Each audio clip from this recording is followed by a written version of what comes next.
A client once told me that her resolutions to stop overeating lasted from about January 1st until Super Bowl Sunday. And by the time the Super Bowl rolled around, her resolutions had either fizzled out, or they fizzled out a couple weeks ago, or some years they hadn't even gotten off the ground.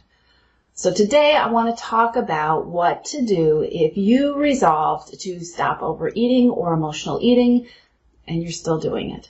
So first, let's talk about the difference between a resolution and a goal. A goal is the finish line that you declare. I'm going to lose X amount of weight. I'm going to fit in those jeans again. There's a finish line involved with a goal. You can see it, you can visualize it, and it's hopefully something that you are excited about, that means something to you. A resolution is something you resolve to do. A resolution is the set of behaviors, the resolve that you're going to use, what you are going to resolve to do, and who you are going to resolve to be to achieve that goal. All right?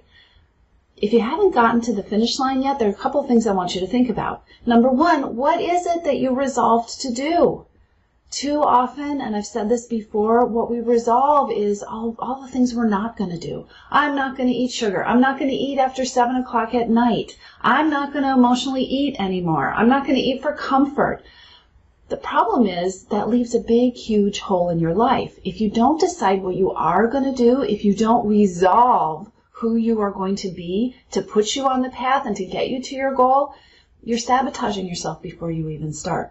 So number one, if you haven't achieved your goal and it doesn't even feel like you're on the path, I want you to think about whether you've really defined that path. What have you resolved to do, and what will you resolve to do over the next 24 hours, over the next 7 days, over the next weeks and months that are going to take you to your goal? That's number one. Number two, I think it's really important to remember that any goal worth achieving is probably something challenging. It's outside your comfort zone. It's something you haven't done yet. And it's probably not a one-shot deal. You don't just dive in, get it perfect, and knock it out.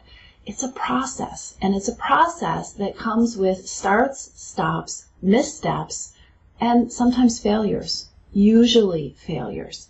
And so at this time in the game, if it doesn't feel like you're hitting your resolutions, or you're realizing you forgot to set resolutions, or you haven't achieved your goal, or it feels like you have veered so far off the path, then it's important to look at this as a place that you are in the process.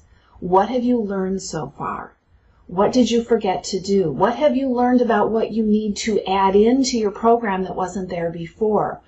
What's going to help you succeed better or faster or in a more linear kind of fashion? What is going to help you imperfectly continue to move toward your goal, even if your path looks something like this instead of the path like this that you had been imagining at the beginning? Don't plan on getting it perfectly, and make sure that you have some set plans of what you resolve to do to get to your goal. That's what to focus on in the next 30 days. I hope this is helpful to you. Take really good care.